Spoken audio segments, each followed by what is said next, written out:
मिनश्शैतानिर्रजीम बिस्मिल्लाहिर्रहमानिर्रहीम। नाजरीन, प्रोग्राम दायरा कानून के साथ आपका मेज़बान सेठ इफ्तिखार अली तैयब एडवोकेट हाज़िर खिदमत है। नाजरीन, आज का हमारा टॉपिक है रिट पटिशन क्या है। नाजरीन, अपने टॉपिक पर जाने से पहले मैं आपसे गुजारिश करूंगा कि हमारा ये चैनल वारिस शाह लॉ अकेडमी के नाम से जो है इसको आप सब्सक्राइब कीजिए, अपने दोस्तों को भी सब्सक्राइब करने की दावत दीजिए और साथ लगी बेल आइकन को प्रेस कीजिए ताकि आपको इस तरह की इन्फॉर्मेटिव वीडियोस जो हैं वो आप तक पहुंच सकें। नाज़रीन, अगर आपको ये वीडियो पसंद आए तो लाइक कीजिएगा, अपने दोस्तों को शेयर कीजिएगा और नीचे कमेंट सेक्शन में जाकर अपनी राय से हमें ज़रूर आगाह करिएगा ताकि आपकी राय की रोशनी में हम मुस्तकबिल में बेहतर से बेहतर तरीके से वीडियोस जो हैं वो पेश कर सकें। तो नाज़रीन, चलते हैं आज के टॉपिक की तरफ। आज का हमारा मौजू है कि रिट पटिशन क्या है। नाज़रीन, मौजू को स्टार्ट करने से पहले, इस रिट पटिशन के बारे में बताने से पहले मैं थोड़ा सा इसका बैकग्राउंड बताना चाहता हूं कि रिट पटिशन का ओरिजिन क्या है, रिट पटिशन का आगाज़ कहां से हुआ। तो नाज़रीन, जिस तरह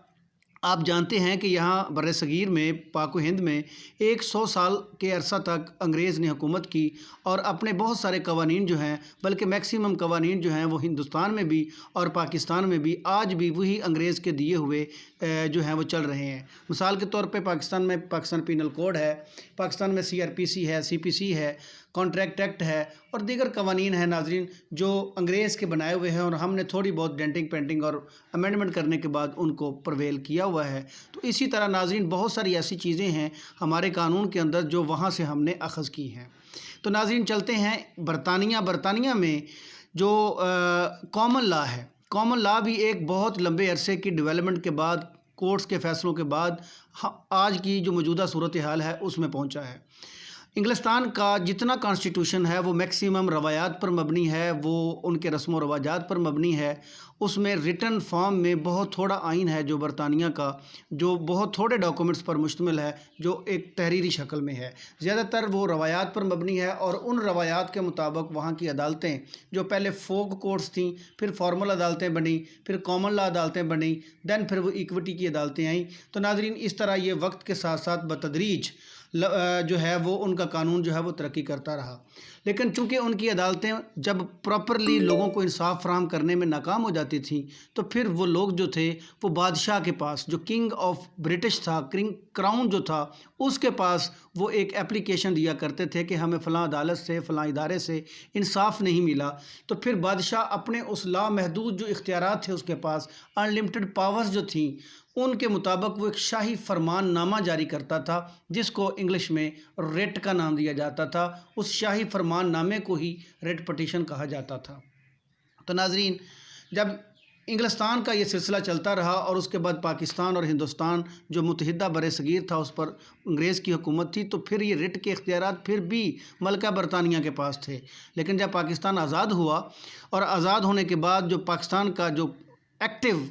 जो कॉन्स्टिट्यूशन है, 1956 का कॉन्स्टिट्यूशन बहुत जल्द ख़त्म हो गया। उसके बाद 1962 का कॉन्स्टिट्यूशन भी बहुत जल्द ख़त्म हो गया और उन दोनों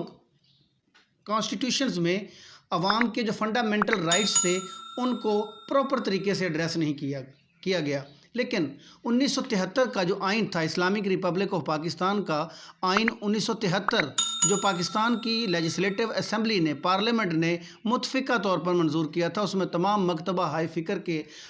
उलमाए कराम भी शामिल थे, उसमें आम और ख़वास अवाम भी शामिल थे और तमाम पार्लियामेंटेरियन, तमाम पार्टीज़ ने, तमाम नुक्ता नज़र रखने वाले लोगों ने उसके ऊपर इत्तफ़ाक़ किया और उस आइन के अंदर वो इख्तियारात जो मलका बरतानिया के थे या क्राउन के थे या बादशाह के थे, वो इख्तियारात जो हैं वो पाकिस्तान के कॉन्स्टिट्यूशन में हमारी आला अदालतों को, हमारी अदालत उज़्मा को और अदालत आलिया जो हैं उनको ये इख्तियारात दे दिए गए। तो नाज़रीन, आज हमारा जो टॉपिक जिसको हम डिस्कस करने जा रहे हैं उसमें हमने ये देखा कि रिट पटिशन कहते किसे हैं। ये वो हुक्मनामा शाही है, वो शाही फरमान है जो किसी दौर में बादशाह, क्राउन, किंग या वो मलका बरतानिया है जो है वो लोगों के मसाइल के हल के लिए, लोगों को दादरसी फराहम करने के लिए, जब नीचे वाली मतहत अदालतों से, इदारों से उनको दादरसी नहीं मिलती थी तो फिर वो बादशाह के उस शाही फरमान के ज़रिए दादरसी हासिल किया करते थे। उसी اختیار کو پاکستان کے جو لیجسلیچر تھے، قانون ساز ادارہ تھا، انہوں نے پاکستان کے آئین کے آرٹیکل 199 دفعہ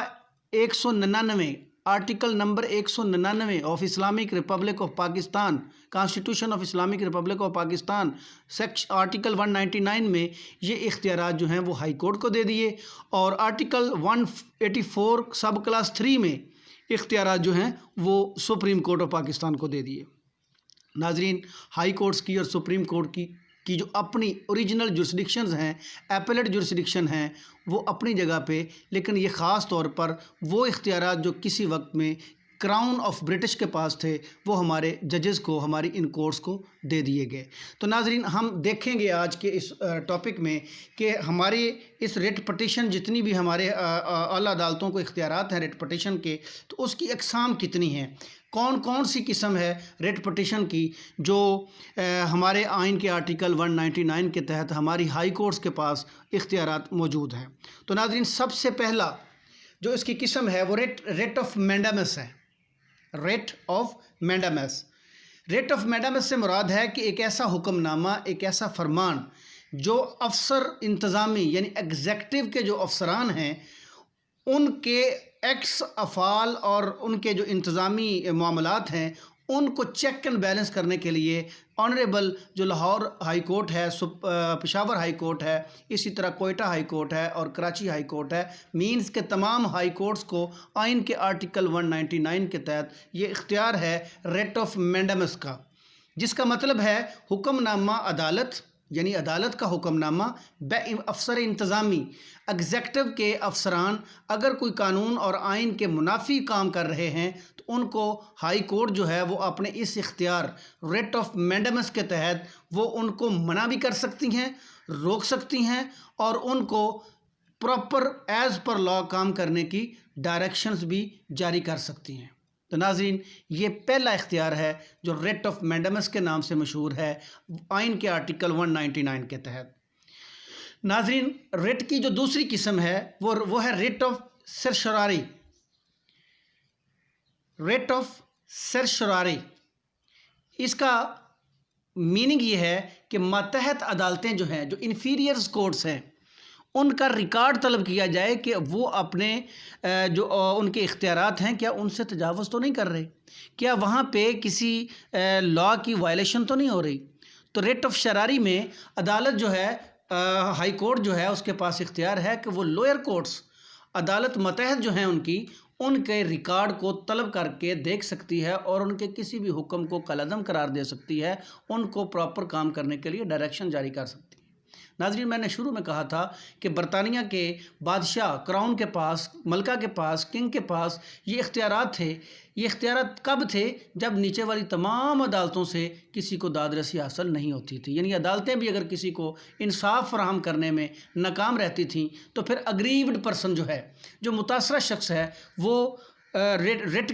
کے سلسلے میں متعلقہ فورم پر کراؤن کے پاس، کنگ کے پاس یا ملکہ کے پاس جاتا تھا اور ان کو داد رسی دی جاتی تھی۔ تو اسی طرح پاکستان میں ہائی کورٹس کے پاس article 199 of constitution of Islamic republic of Pakistan میں یہ اختیار دیا گیا ریٹ آف شراری کا کہ عدالتیں، ہائی کورٹ جو ہے وہ متحد عدالتوں کے اختیار کو، ان کے ریکارڈ کو طلب کر کے ان میں اگر لا کی وائلیشن ہو رہی ہے، کہیں پہ انصاف فراہم نہیں کیا جا رہا، تو وہ انصاف فراہم کرنے کے لیے پراپر حکم نامہ جاری کر سکتی ہے۔ تو ناظرین، تیسری قسم ہے ریٹ کی ہیبیس کارپس، حبس بیجا کی۔ ہائی کورٹس کے پاس اختیار ہے کہ اگر کوئی بھی شخص جو ہے وہ کسی بھی دوسرے شخص کے پاس، کسی ادارے کے پاس، کسی ایجنسی کے پاس یا کسی بھی جگہ پہ کوئی شخص حبس بیجا میں ہے، بغیر کسی جسٹیفیکیشن میں، بغیر کسی جسٹیفیکیشن کے وہ کسی حبس بیجا میں ہے، تو اس کو عدالت جو ہے وہ طلب کر کے کورٹ میں پیش کرنے کا حکم صادر کر سکتی ہے۔ تو تو ناظرین آج کے اس پروگرام کا پہلا حصہ جو ہے وہ اپنے اختتام کو پہنچا. انشاءاللہ اگلے پارٹ میں انشاءاللہ ہم اس کی جو دیگر اقسام ہیں ان کو ان ڈیٹیل ڈسکس کریں گے. تو ناظرین اگر آپ کو یہ ویڈیو لائک ہو تو اس کو لائک کیجئے گا اور اس کو شیئر کیجئے گا, اور کامنٹ میں ہماری حوصلہ افزائی کے لیے اپنے تبصرے سے ہمیں ضرور نوازیے گا. انہی الفاظ کے ساتھ آج کے اس پروگرام سے اپنے میزبان سیٹھ افتخار علی طیب ایڈوکیٹ کو اجازت دیجیے. اللہ حافظ. پاکستان زندہ باد.